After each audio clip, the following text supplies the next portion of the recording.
CDN 같은 경우에는 그 시뮬레이터로 돌리기가 되게 어려운 업체예요. 진짜 시청자를 만나는. 네, 그리고 박스의 엔딩.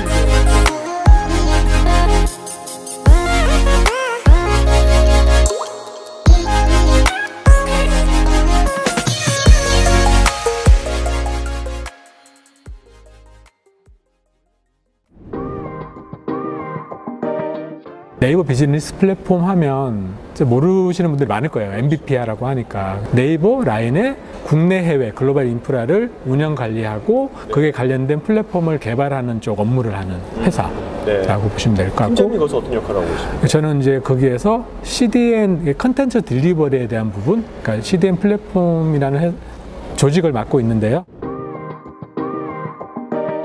5년 전 정도 되나요? 그 스마트폰 보급이 많아지면서 VOD에 대한 수요가 늘어나고 또 해상도가 올라가다 보니까 자연스럽게 규모가 커지고요. 또 최근에는 라이브 가장 핫하죠. 요즘은 지금은 사실은 라이브 쪽, VOD 쪽, 그 미디어 동영상 쪽, 영상 쪽이 훨씬 더 비중이 높아졌어요. 레이턴시라고 해야 되나요?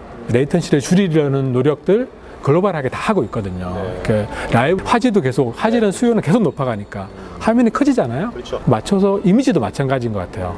더 작은 사이즈로 더 높은 퀄리티의 컨텐츠를 전송해야 이 지금 파이프, 그 망을 통해서 많은 컨텐츠를 다수 유저에게 보낼 수 있다라는 그런 고민들을 많이 하고 있어서 컨텐츠 딜리버리 입장에서는 사실은 그런 압축 기술을 우리가 빨리 캐치해서 우리 플랫폼이나 이쪽에 적용하는 부분들, 그 부분을 지금 CDN이든 컨텐츠 딜리버리 하는 입장에서는 그걸 유심히 봐야 되는 상황이에요. 네이버 하면 워낙 인프라가 빵빵한데 뭐 네이버가 CDN 서비스까지 인프라까지 다 하실 수도 있을 것 같은데 그쵸. 왜 어떤 GS 네오텍 같은 CDN 전문 업체하고 전문 기업 한 10년 정도 파트너십을 하고 있지 않습니까? 맞습니다. 이유가 뭔가요? 사실은 아까 얘기했지만 비용과 퀄리티를 보는데요.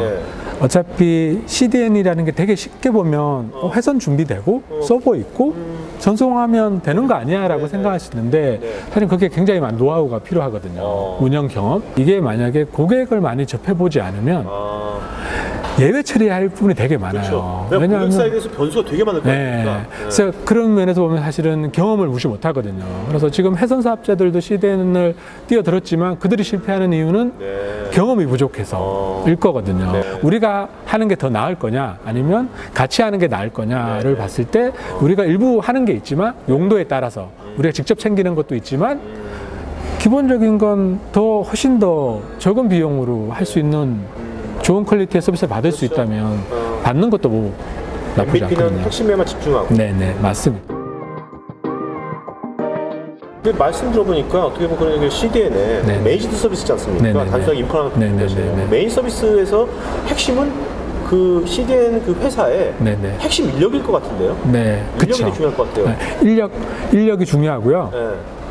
아까 얘기했듯이 그런 쌓인 경험을 어떻게 자기들이 쉐어하고 계속 쌓아 나가느냐, 이게 되게 중요한 거거든요. 서로 약간의 상생관계인 것 같아요. 왜냐하면 GS 네오텍도 저희랑 같이 하면서 사실은 네이버가 포탈이다 보니까 거의 대부분의 형태의 인터넷 비즈니스는 다 하거든요. 다 하다 보니까 그 인터넷 서비스에서 발생할 수 있는 다양한 예외 케이스를 서로 다 경험한 거예요. 그러다 보니 GS도 자연스럽게 이 인터넷 서비스에서의 전송에 대한 노하우는 가장 많고 그렇죠. 그러다 보니까 업계에서 나름 탄탄하게 성장할 수 있었던 것 같고. 말씀 들어보니까 이게 10년이지 않습니까? 네, 맞아요. 10년 동안 강산도 변하는데 맞아요. 엄청나게 변했잖아요, 10년간. 맞아요. 10년간에 그 네이버 하면 사실 우리나라에서 가장 다양한 서비스를 하는 집단이잖아요. 그 서비스의 어떤 여러 가지 이슈들을 핸들링하는 경험을 쌓아봤다는 것은 그렇죠.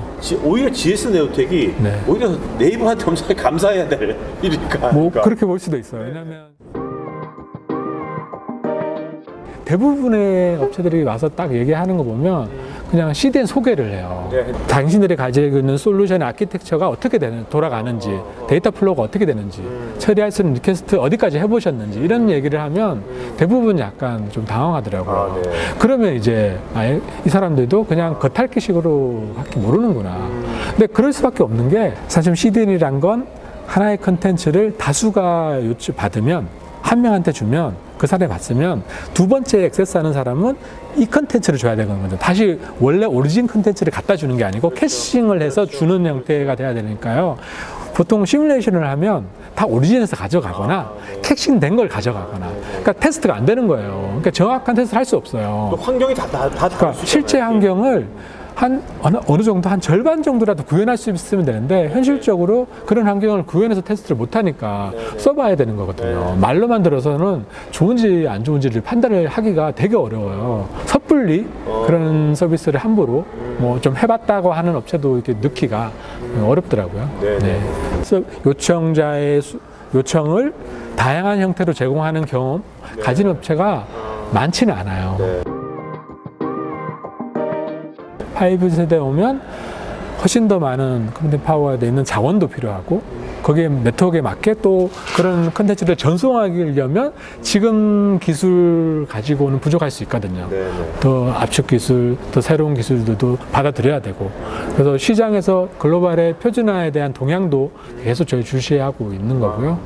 또 아까 얘기했던 라이브 같으면 레이턴시를 좀 더 줄이기 위한 실제와 더 가까운 속도로 컨텐츠를 어떻게 하면 인터넷을 통해 전송할 수 있을까에 대한 고민들 누가 더 빨리 하느냐 문제라서 같이 이제 글로벌 플레이어들과 경쟁력 있게 가는 부분들에 좀 고민을 많이 하고 있습니다.